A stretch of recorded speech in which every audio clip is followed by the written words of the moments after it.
यानी सबकी आयु निश्चित है। कब समय आ जाए, कब बुलावा आ जाए, किसी को नहीं पता। पता है क्या किसी को? कहते हैं कि एक बच्चा जब जन्म लेता है तो वो बड़ा होगा कि नहीं, इसमें संदेह है। संदेह माने डाउट, कि पता नहीं, हो भी सकता है, नहीं भी हो सकता है, कुछ पता नहीं है, तो संदेह है। चलो बड़ा हो भी गया तो पढ़ाई करेगा कि नहीं करेगा, इसमें संदेह है। कहो जोर से, है। उसकी शादी होगी कि नहीं होगी, इसमें संदेह है। उसके बच्चे होंगे कि नहीं होंगे, इसमें संदेह है। वो मरेगा कि नहीं मरेगा, इसमें संदेह है। इसमें कोई संदेह नहीं। अगर जन्म लिया है तो मरेगा, ये दुनिया का सबसे बड़ा सच है। व्यक्ति यही भूल जाता है, उसको लगता है कि अभी कुछ नहीं। वो इतनी लंबी लंबी प्लानिंग करके बैठा है, इतने में ये, इतने में वो, उतने में वो, कल का पता नहीं है उसको। कल छोड़िए, अगले पल का पता नहीं है क्या होगा। और हम पूरे जीवन भर की प्लानिंग करके रखते हैं। क्यों? क्योंकि हम भूल जाते हैं कि अंत समय कभी भी आ सकता है। एक व्यक्ति, एक बहुत ही अच्छी कहानी सुनाती हूँ आपको। एक सेठ जी थे, उनका बिल्कुल भगवान में मन ही नहीं लगता था। भगवान में मन नहीं लगता, किसी से रिश्ता अच्छे से नहीं रहता, सबसे झगड़ता रहता, खाली मेरा मेरा मेरा मेरा मेरा, दिन भर यही चलता उसके दिमाग में। तो उसके गांव में एक बार एक महात्मा जी आते हैं, गुरु आते हैं, संत आते हैं, ऋषि आते हैं। तो वो उनके पास जाता है, क्योंकि कई लोग इसकी शिकायत उससे कर चुके हैं कि तुम ऐसे हो, तुमसे। तो वो जाता है, तो उसने गुरु जी को बताया कि ऐसी ऐसी बात है, मेरा किसी से ज्यादा समय तक अच्छा व्यवहार चलता नहीं, सबसे झगड़े होते हैं, परिवार में भी झगड़ा है। अब गुरु जी को लगा इसने ये प्रश्न पता नहीं कितनों से किया होगा, और कुछ दिन तो उनकी बात मानता, और फिर वही अपना, वही घोड़ा, वही मैदान। तो उन्होंने सोचा कि इसको बातों से ज्यादा कुछ करके दिखाना पड़ेगा। कहते ना, कई बार बातों से समझाने से कई ज्यादा होता है करके दिखाना। तो गुरु महाराज कहते हैं कि एक काम करो, अपना हाथ दिखाओ, मुझे भविष्य भी देखना आता है, तो मैं देखता हूं कि तुम्हारे भविष्य में लिखा क्या है कि ये सब चल रहा है। तो उसने हाथ दिखाया। गुरु जी कहते हैं ये सब इधर उधर की बातें छोड़ो, 10 दिन में मृत्यु है।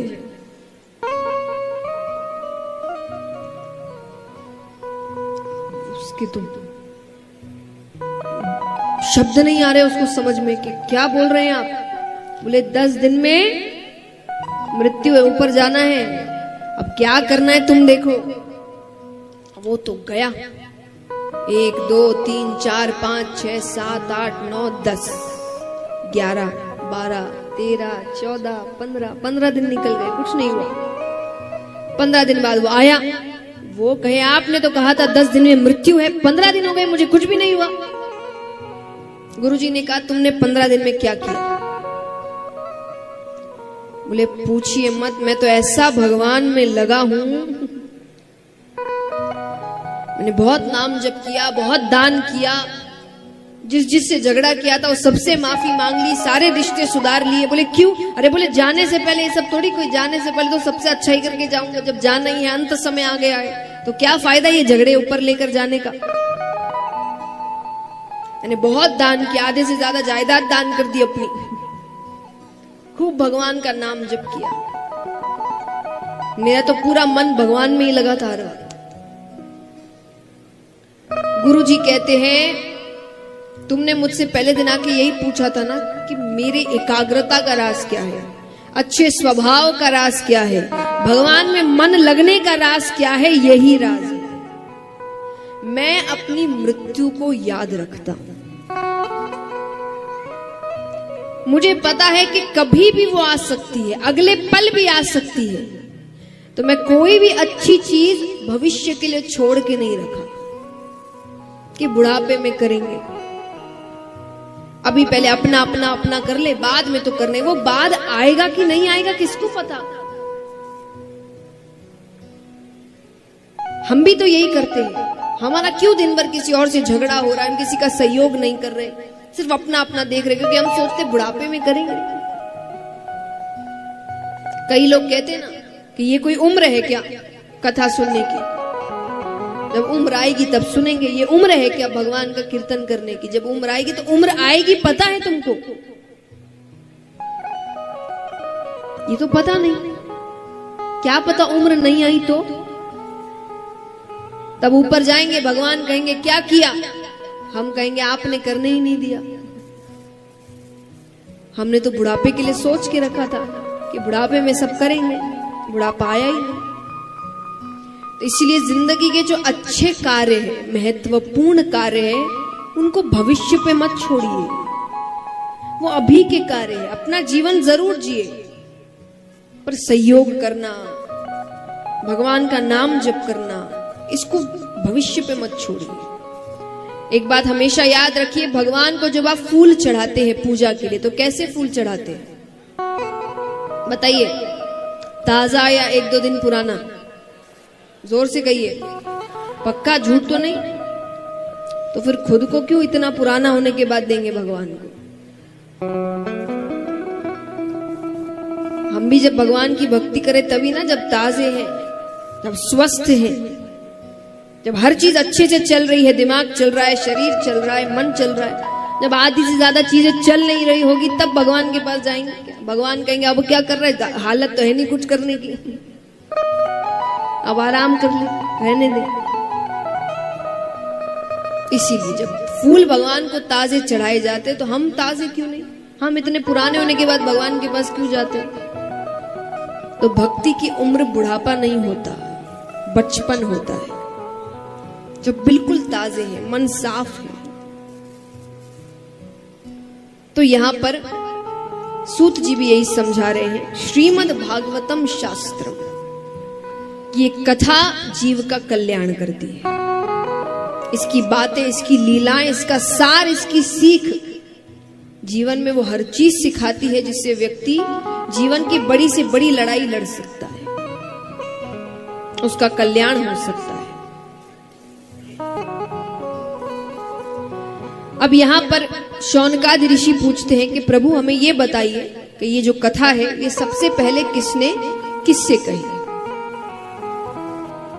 सूत जी कहते सबसे पहले ये कथा सनकादि ऋषियों ने नारद जी से कही। सनकादि ऋषि कौन है? ब्रह्मा जी के 4 पुत्र हैं, सनक, सनंदन, सनत कुमार, सनातन। इनको एक साथ कहते सनकादि ऋषि।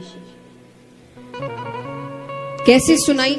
एक बार नारद जी, जिन्होंने पृथ्वी की बहुत प्रशंसा सुन रखी थी, पृथ्वी पर आते हैं, वृंदावन तक पहुंचते हैं, उससे थोड़ा आगे बढ़ते हैं, ऋषिकेश, हरिद्वार। वहां पर सनकादि ऋषियों से उनका मिलना होता है। नारद जी के चेहरे पर चिंता के भाव है। सनकादि ऋषियों ने कहा, जो व्यक्ति हर वक्त भगवान का नाम लेता है, नारद जी कहीं भी जाते क्या कहते हैं? जोर से कहिए, नारद जी कहीं भी जाएं, और जोर से, नारायण नारायण। वो हर वक्त भगवान का नाम लेते रहते। तो जो हर वक्त भगवान का नाम लेता है उसको कैसी चिंता? तो उन्होंने पूछा, तो अंत में विष्णु भगवान को नीचे आना पड़ा। अब भगवान उससे गर्भ के बाहर से बात कर रहे हैं। भगवान कहते हैं कि तुम बाहर आ जाओ, ये दुनिया बहुत सुंदर है। वो बालक कहे इसीलिए तो नहीं आना, ये दुनिया इतनी सुंदर है कि यहां आकर जीव आपको भूल जाता है, आपको मानने से इनकार कर देता है। पर भगवान कहते हैं कि ऐसे तो उनको तकलीफ हो रही है जिसके गर्भ में तुम हो। शुभ बालक कहे, ठीक है, आप अपनी मोह माया रोक दीजिए, मुझ पर वो मोह माया चढ़ेगी नहीं तो मैं इस संसार में मिलूंगा नहीं। भगवान कहते वो तो नहीं रुक सकती, तो बोले मैं अंदर ही ठीक हूं। तब भगवान अंत में कहते कि ठीक है, एक क्षण में जितना समय होता है, सिर्फ एक क्षण, उसका भी जो 100वां हिस्सा होगा उतने समय के लिए मैं अपनी मोह माया रोक दूंगा। ठीक है, वो शुभ बालक कहे जब मैं कहूं तभी रोकिएगा। तो उसने बाहर निकलने की तैयारी कर ली। अब वो जैसे ही भगवान को इशारा करता है, भगवान अपनी मोह माया रोकते हैं और गर्भ के अंदर से साक्षात श्री सुखदेव मुनि महाराज प्रकट होते हैं। बोलिए श्री सुखदेव मुनि महाराज की। सुखदेव जी बहुत बड़े वैरागी माने गए और उनकी कृपा हो जाए, उनके जैसे गुरु की शरण मिल जाए तो व्यक्ति 7 दिनों में भगवान से मिल जाता है, जो राजा परीक्षित के साथ हुआ। कल से ये कथा आरंभ होगी। आज हम 2-3 जगह से कथाएं सुनेंगे, थोड़ी महादेव जी की तरफ से, थोड़ी अब नैमिषारण्य वन में चलेंगे, वहां सूत जी की तरफ से। कल से हम सुखदेव जी के मुख से कथा सुनेंगे। तो इनके जैसे गुरु मिल जाए तो भगवान से मिलना आसान हो जाता है। आइए उनके जन्म पर हम सभी प्रार्थना करते हैं, जिन्होंने गुरु बनाए हैं वो अपने गुरु का ध्यान करें, जिन्होंने नहीं बनाए वो भगवान का ध्यान करें कि उनको जब गुरु मिले तो सुखदेव जी जैसे गुरु मिले। गुरुर ब्रह्मा गुरुर विष्णु गुरुर्देवो महेश्वरा गुरुर साक्षात् परम ब्रह्मा तस्मै श्री गुरवे नमः। तस्मै श्री गुरवे नमः। तो इस प्रकार सुखदेव जी के अवतार की कथा आती है। अब चलते हैं नैमिषारण्य वन में, जहां 88,000 ऋषिगण बैठे हैं और उनको कथा सुना रहे हैं सूत जी। और उन 88,000 ऋषिगणों में सबसे बड़े ऋषि है शौनक ऋषि, इसलिए सभी को शौनकादि ऋषियों के नाम से संबोधित करेंगे। तो शौनकादि ऋषि सूत जी से पूछते हैं,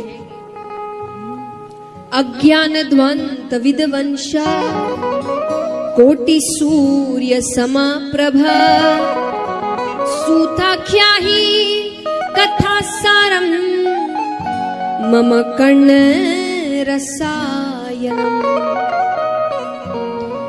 सूत जी से कहते हैं कि हम अज्ञानी हैं और आप में एक नहीं, दो नहीं, करोड़ों सूर्यों के समान ज्ञान रूपी प्रकाश है।